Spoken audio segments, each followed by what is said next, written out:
Hey, it's Coach M here. Do you wish that you could have better conversations with your teenager, that you could actually get them to talk to you a little bit more? Well, today I've got 5 secrets that will definitely improve your communication with your teenager and get them to open up. Coming up.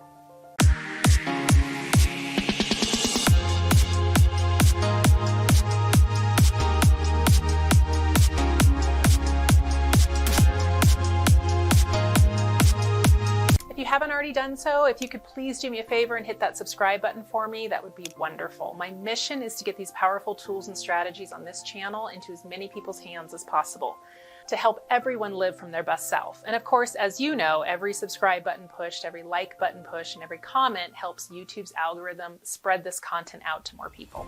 Thank you. As parents of teenagers, we desperately want to be able to give our teenager advice that they'll actually listen to. We want them to come to us if they're struggling so that we can help them however we need to. We basically want them to let us into their world. But the truth is, we have to earn it. This is a privilege that some of us have not earned the right to. And a lot of us parents think that we're entitled to our teenager listening to us, talking to us, having a meaningful, connected relationship with us. Isn't it funny how we often think of them as the entitled ones, but we act entitled too? We have to change the way that we view the parent-teen relationship. It's not a dictatorship like we're up here and they're down here. It's a partnership. And until we as parents are willing to recognize this, get on board with it, and change our behavior accordingly, nothing will change. And our children will continue to not trust us enough to open up. But in today's video, I'm going to help you start creating that partnership by giving you the 5 secrets to get your teen talking to you more.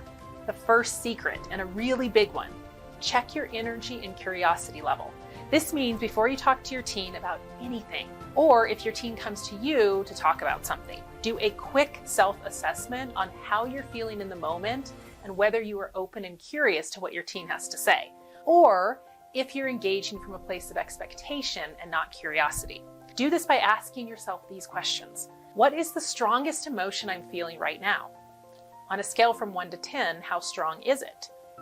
If I were to rank my level of openness and curiosity to what my teen may say right now, where would I rank on the scale from 1 to 10?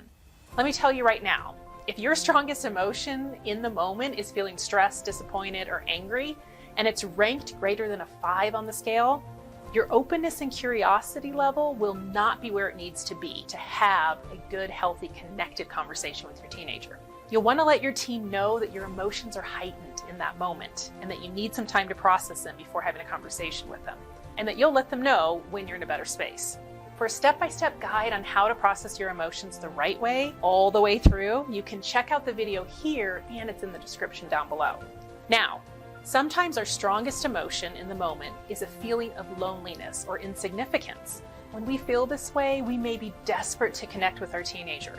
But the desperation can actually hinder the connection when we start having that conversation. It can turn into control and manipulation really quickly. So making sure to rank that feeling on the scale from 1 to 10 is really important.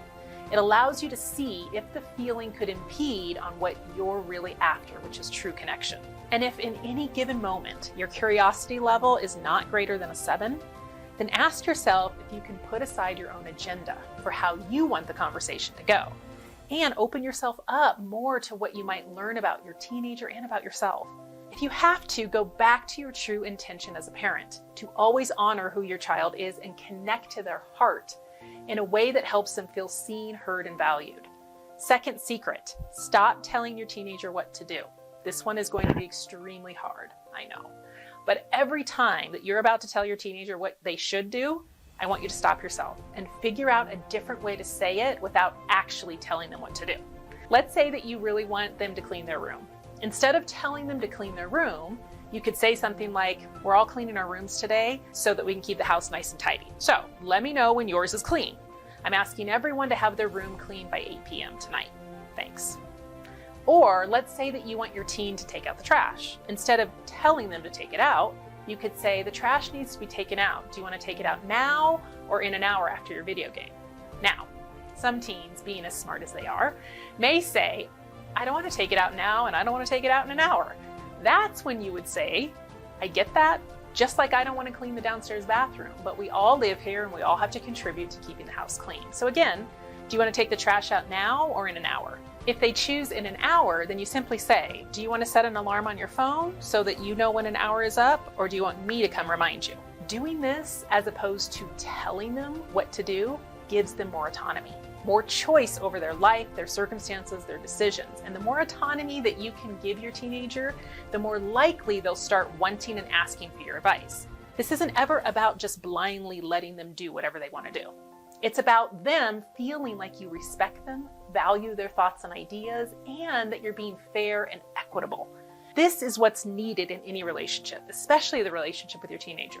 Remember, by giving your teen more choice, you're allowing them to go through the process of decision making and to take full accountability for the outcome and the consequences of their decision.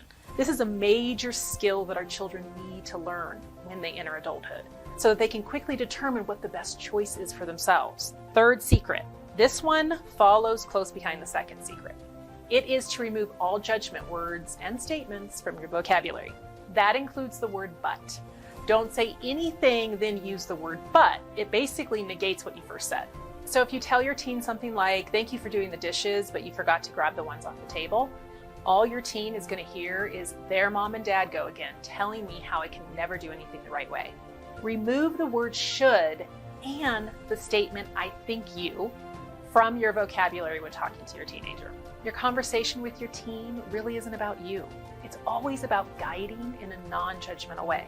You're guiding your teenager to help them determine what is the best for themselves, which won't always be what you think is the best. So let go of any judgmental language that secretly is telling your teenager that you don't trust their judgment, that you don't trust their ability, that you don't trust them.